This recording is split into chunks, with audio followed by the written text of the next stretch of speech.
핵심 포스트예요.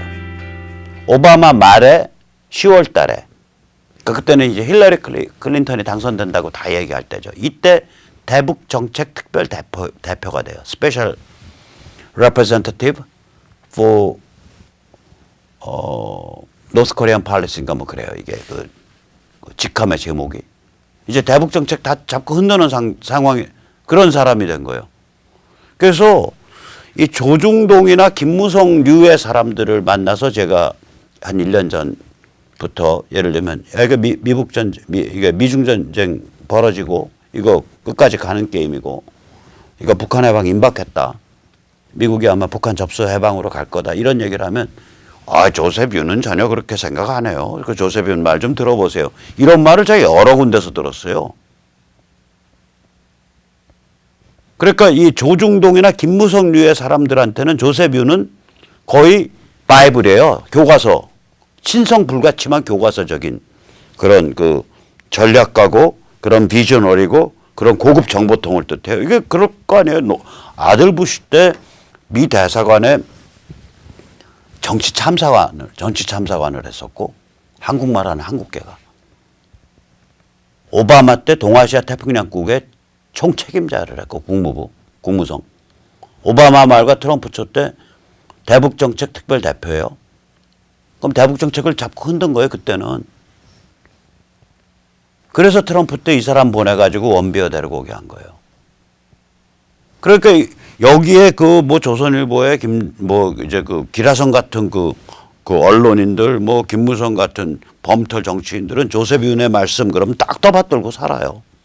이런 자가 지금 와서 그 원비어가 데리고 왔더니 그 몸이 골병이 들고 뭐 이빨도 뽑혀서 뭐 반 죽고 그래서 미국 그 법원에서 원비어 가족이 북한으로부터 몇 억 달러 밖에 판정을 했다고는 하는데 그거는 제 비즈니스가 아니고요. 아무튼 외교관으로 저는 북한 가서 200만 달러 주기로 사인하고서 원비어 받아왔으니까 트럼프는 원비어한테 돈 주세요. 좀 뭔가 좀 으스스한 악마적 그런 거 안 느끼세요? 어떤 인간에 대한 compassion, 그러니까 동감, 언별한 청년이 겪은 비극적인 죽음, 이것에 대한 이해, 이런 하나도 없는 거야. 하나도. 그건 언별 비즈니스고, 사인했으니까 돈 줘. 어떤 북한의 그런 비인도적 행위, 그 뻔뻔스러움에 대한 분노, 이런 거 하나도 없는 거 아니야. 이 사람한테 영혼이 있을까? 이 사람한테 도덕이라는 게 존재할까? 이런 의심마저 들게 만들잖아요. 이런 자가 아들 부시 이후로 한국을 잡고 흔들었다는 얘기예요. 트럼프 행정부 전까지 이런 자가.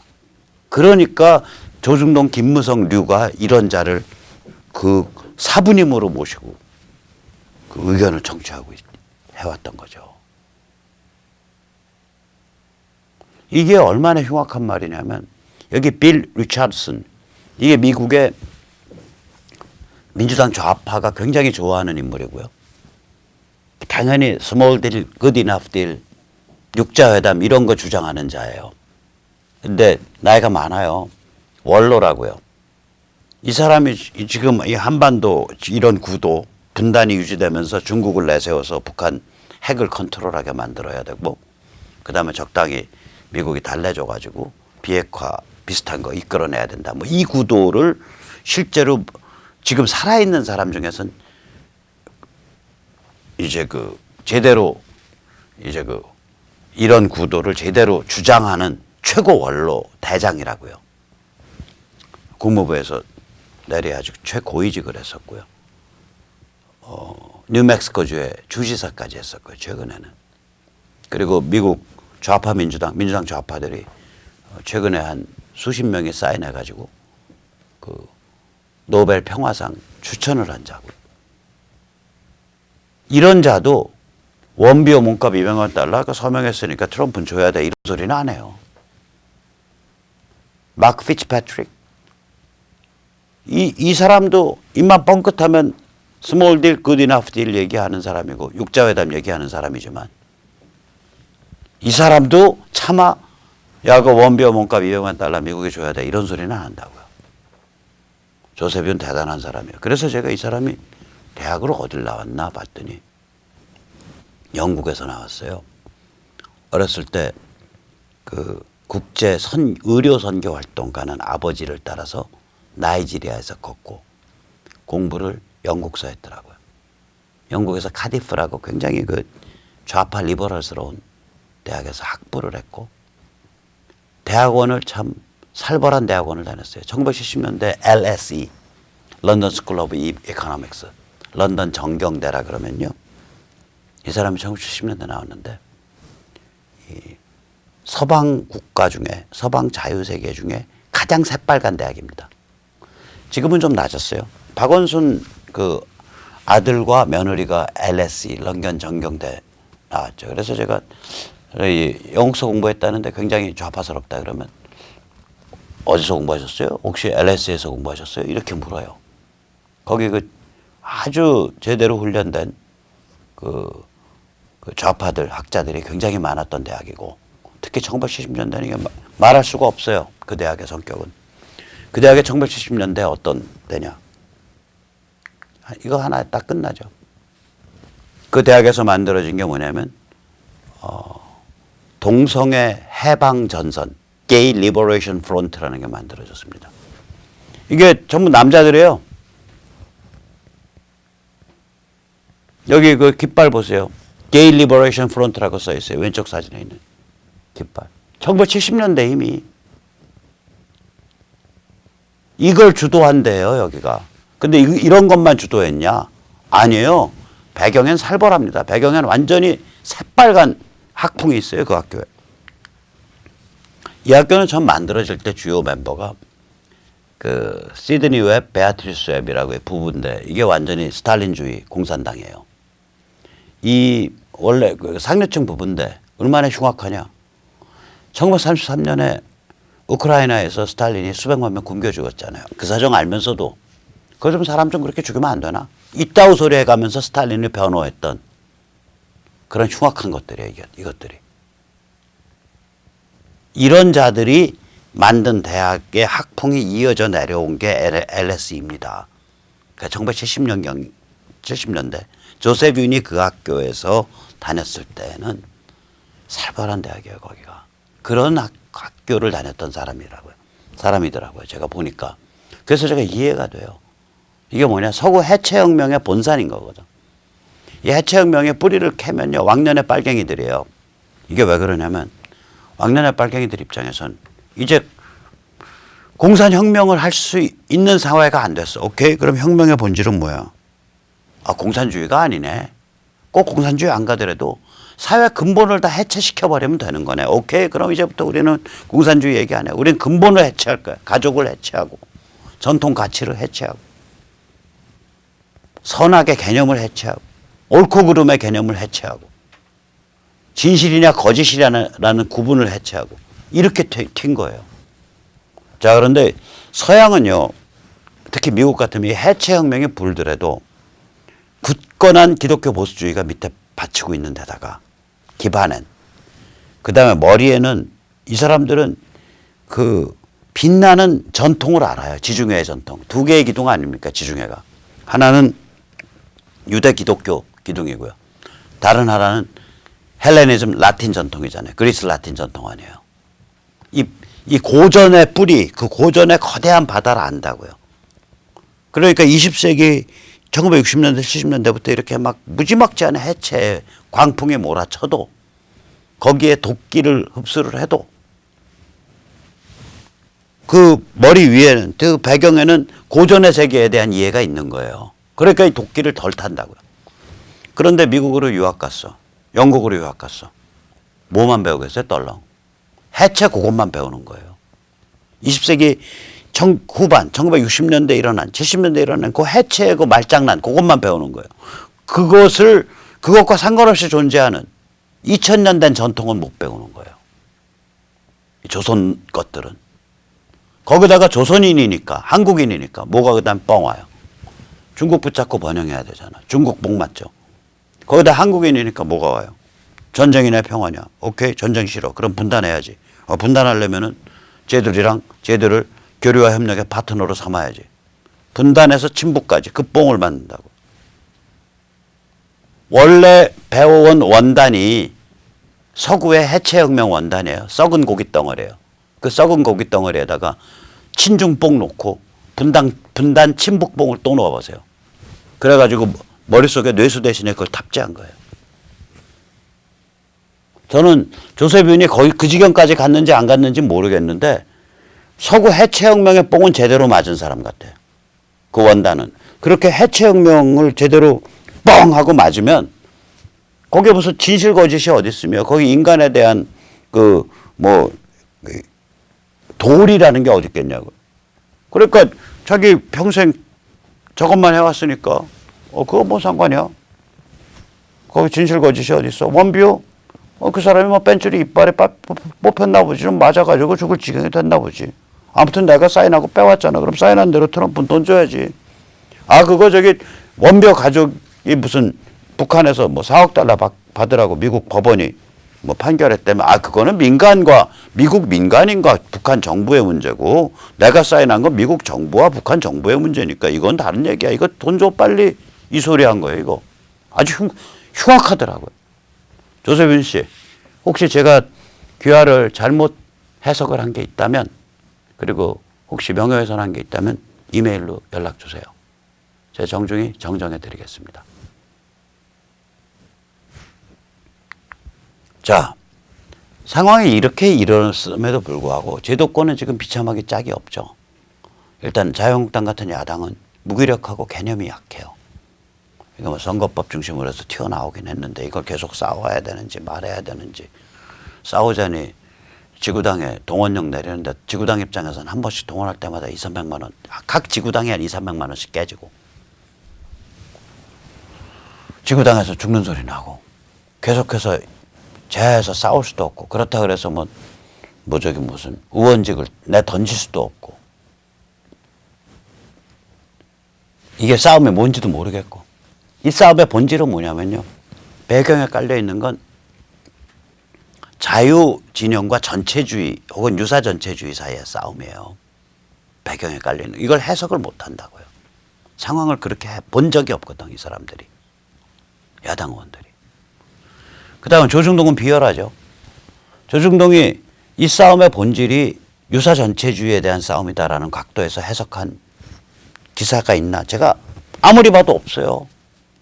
그냥 야당이 패스트트랙에 반대해서 국회 의사진행을 가로막고 뭔가 절절하게 부르짖고 있다. 땡. 그런 논조지 이 싸움의 본질이 자유민주주의 사회의 기본을 해치는 거다. 지금 공수처법을 보면 이거는 기본적인 수사관이 될 수 없는 자들이 그냥 수사관으로 막 남발되게 돼 있고 검경이 수사해 오던 것도 바로 가로채서 공수처에서 수사할 수 있게 돼 있고 이건 사회의 근간을 어긴 거다. 선거법은 저대로 가면 통진당보다 더 통진당스러운 정당이 등장하는 그러한 악법이다. 이런 각도에서 이거를 조명해 준 조중동의 기사 못 본 것 같아요. 비열한 거죠. 이 와중에 문재인 586은 과거 즉 친중 분단을 결사옹위하기 위한 굳히기 전략을 했단 말이에요. 그러면 한반도는 문재인 586 집단이 지켜내려고 하는 과거와 미국이 주도하고 있는 미래 즉 중국 제압, 북한 해방 이게 정면 충돌하는 공간 아니에요. 과거와 미래가 이렇게까지 정면 충돌하면 그 유혈혁명 간다는 얘기예요. 제가 안타까운 건 야당과 조중동에 아직 이 혁명의 유혈과 혼란을 제어할 능력이 없다는 거예요. 얼마나 많은 피와 얼마나 많은 혼란이 일어나겠냐. 그게 안타까운 거죠. 이게 혁명의 유혈과 혼란이 제어돼야 되잖아요. 무혈의 상징적 혁명이 돼야 되고 그 다음에 혼란이 최소화돼서 가야 될 길을 그냥 직선으로 다이렉트로 쫙 갈 수 있는 그런 상황이 돼야 되는데 이게 자유한국당 같은 야당과 조중동이 이렇게 개념이 약하고 무기력하고 비열하면 이게 이제 복장이 터지는 일이죠. 이 대가를 이제 백성이 치러야 되니까, 우리 같은 자유시민이 몸빵을 해야 되니까. 그래서 참 마음이 무겁습니다. 저의 마음이 무겁든 안 무겁든 문재인 586 집단은 자빠집니다. 이것 때문에 자빠집니다. 아래가 이제 콘크리트 기초라고 생각을 해보자고요. 그리고 기둥, 빨간 게 기둥이라고 생각해보고, 거기에 머리가 있는 그런 탑이 있다고 생각을 해보세요. 이 탑의 머리를 문재인 586 집단의 권력으로 볼 수 있거든요. 기둥은 뭐냐면 이번에 이제 공수처, 그 다음에 헌재 장악, 사법부 장악, 공무원 사회 장악, 국회 선거법에 의한 국회 무력화, 언론 장악, 이게 기둥이죠. 유사 전체주의에 의한 법률 및 체제 강화라고요. 근데 아래 기초, 베이스 콘크리트가 있다고. 이게 뭐냐면, 첫째, 이게 유지되려면 중국이 기세 등등해야 돼요. 둘째, 김일성 영생교의 뒷배로서의 중국이 딱 버티고 있어야 돼요. 셋째, 한국 경제가 웬만큼 운영돼야 돼요. 넷째, 그게 뭐 한반도 운전자론이든 중국의 무슨 육자회담, 중국 주도론이든 그 다음에 모두가 됐든 간에 미국을 기만할 수 있어야 돼요. 속일 수 있어야 돼요. 한국과 중국이. 이 네 가지가 다 깨지고 있잖아요. 중국이 무슨 기세등등해요. 지금 코가 석자나 나와서 오늘 내일 하는구만. 김일성 영생교의 뒷배 없어졌잖아요. 뒷배가 중국이었는데 그거 없어지니까 김정은이가 그거 뒷배 구해보려고 튀어서 러시아 갔다가 바람 맞고 온 거 아니에요. 경제 폭망한 상태 아니에요. 경제 운영이 안 되잖아요. 앞으로 점점 더 폭망 심해질 거 아니에요. 미국은 우리가 왜 이제 더 기만당하냐. 트럼프가 전에 한 말대로 뭐라 그랬어요. 저놈들은 우리를 똥멍청이 개땡땡으로 보고 있다. 그러니까 stupid son of bitches라고 표현했던가, the most stupid son of bitch라고 표현했던가, 그런 식으로 표현했어요. 똥멍청이 개땡땡으로 보고 있다. 그러니까 이제 속지 않겠다는 얘기잖아요. 트럼프 행정부 속일 수가 없잖아요. 이런 구도 갖고. 그럼 밑에 이 콘크리트가 다 깨져 나가고 있는 거예요. 이제 어느 순간에 이제 북한에서 급변사태 나더라도 그게 뭐 내부에서 반란이 일어나서 미군이 전면적으로 접수하러 들어간 케이스든, 아니면 도발에 징후가 있어서 미군이 전면적으로 접수하러 들어간 케이스든, 그게 내일 아침에 일어나도 놀라운 상황이 아니잖아요. 중국은 거기에 함부로 숟가락 못 들이댈 거고, 중국의 기세는 완전히 꺾여 있고, 이런 상태거든요, 이게. 그러니까 밑에 지금 기초가 오락가락하는 상태인데 거기 기둥을 세게 세워봐야 뭔 소용이 있냐고요. 기초가 지진이 나서 빠개지면 기둥 자빠지는 거죠, 그냥. 그래서 이거는 사실은 그냥 자빠지는 거예요, 그냥. 그건 방법이 없는 거예요. 그런데 이제 우리가 이거를 그냥 내버려 두면 그냥 가만히 있으면 되는 거냐? 그렇진 않죠. 자빠질 때 어느 방향으로 자빠지냐, 어떻게 자빠지냐에 따라서 여러 사람이 죽고 사는데, 헤매네 안 헤매네가 결정되는데, 그래서 우리가 할 일이 많다고요, 여기. 그래서 이제 이런 생각을 해보는 거죠. 우리의 무기는 뭐냐 이거예요. 지금 우리 상황이 별로 안 좋아요. 이렇게 동아시아가 근본적 변화의 상태에 와 있음에도 불구하고 문재인 586 집단이 영구적인 권력 체계를 만들겠다고 거의 폐악에 가까운 유사 전체주의 조치를 취하고 있음에도 불구하고 야당은 무기력하고 개념이 약하고 조중동은 비열하다고요. 상황이 앞에 둘은 아주 좋은데 우리한테 찬스가 온 건데 뒤에 둘이 뭐 개판인 거예요. 자, 그때 우리 무기는 뭐냐? 우리 자유시민의 무기는 별로 없어요. 우선 첫째, 우리가 개인 관점 소통을 장악하고 있어요. 우리 지분을. 간단한 거죠. 한 사람의 미디어 환경을 보자고요. 이 사람이 신문에서부터 지상파, 종편, 그다음에 SNS, 유튜브 뭐 이런 거를 보는 걸 쭉 했을 때 SNS에 유튜브를 들여다보는 시간이 신문이나 종편이나 지상파를 보는 시간보다 많으면 많지 작지 않아요. 오케이, 그러면 이걸 편의상 4대 6이라 그러자고요. 60%가 우리가 그래도 왔다 갔다 하는 동네야. 근데 그 60% 중에 우리 성향이 얼마냐? 한 30%는 된다고, 절반은. 그러니까 50%는 된다고. 60%에 50%니까 전체의 30%죠. 한마디로 쟤들이 온갖 이상한 짓을 다 해도 전체 미디어 소통 환경의 30%는 우리가 굳건하게 방어하고 있는 거예요. 스마트폰과 인터넷 TV 이런 걸 가지고. 이게 우리의 가장 강력한 무기 중에 하나고요. 두 번째는 우리가 박근혜 대통령 탄핵 이후에 이 인민재판 인격살인 진행되는 거 보면서 그다음 문재인 586 집단의 이 폐악에 가까운 이상한 짓 보면서 각성돼 가고 있다고요. 경제가 폭망하면서. 이게 우리의 무기죠. 하나는 소통이고 하나는 각성이에요. 우리 굉장히 소프트한 무기를 갖고 있는 거예요. 훌륭한 무기예요. 상황은 아까도 말했듯이 반반이라고요. 동아시아 격변이 미국에 의해서 주도되고 있고 문재인 586 집단이 거의 폐악질에 가까운 발작을 일으키고 있다. 이거는 좋은 조건인데 이쪽에 야당이나 정당이나 정당 정치나 이쪽에 미디어가 워낙 개판이에요. 워낙 취약하다고요. 이건 나쁜 조건이죠.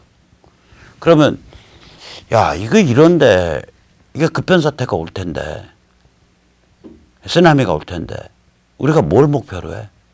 쓰나미 다음에요. 바로 효율적으로 뭔가가 100% 최적화돼서 진행될 수 있을 것을 진행되게 만들어야 된다라고 뭘 준비하려고 그러면 이때는 반드시 실패합니다. 우리 힘이 못 미쳐요. 쓰나미를 이끌어가서 그걸 완전히 100% 효율적 효과적인 직선 코스를 달리게 하는 그런 지도력을 지금 만들자. 못 만듭니다. 우리한테 빅미디어가 없고 우리한테 확실한 파트너가 돼줄 정당이 없는데 그게 어떻게 만들어집니까? 못 만들어집니다. 그럼 우리 뭘 목표로 해야 되냐? 작지만 모범 케이스를 만들어야 돼요. 예를 들어서 수도권의 선거가 112개인데 오케이. 동작을 하고 용산하고 두 군데에서 이 정당 정치판의 이해관계를 뛰어넘은 다 자기 앞가림에서 땀 흘리면서 살아가는 사람들이 순수한 마음으로 모이는 그런 유권자 조직 각각 한 40명, 100명짜리를 만들어 보자. 그럼 이런 유권자 조직이 한 선거구에 한 100여 명씩, 100여 명, 300명, 500명 있으면요. 이석기도 함부로 못 가불어요. 정치 생명을 가지고 흔드는데 이게 돼야 되거든, 결국. 근데 모든 선거구에서 그거 다 못 만드니까 2개 선거구라도 해보자. 이런 게 이제 작은 모범 케이스예요. 왜냐? 쓰나미가 닥치고 나서 우리 에너지가 올라오고 막 돈이 막 성금이 쏟아지고 이러면 그때 2개의 모범 케이스를 가지고 전국 200여 개의 선거구로 쫙 퍼져나가는 건 순식간에 될 수 있다고요. 그러니까 우리는 파일럿, 이걸 영어로는 파일럿이라 그래요. 작은 모범, 선행 모범 케이스. 작은 선행 모범 케이스를 파일럿이라 그러는데 이걸 만들어 보자. 두 번째는 우리가 창날이 돼보자 이거예요. 창 전체가 될 수는 없어요.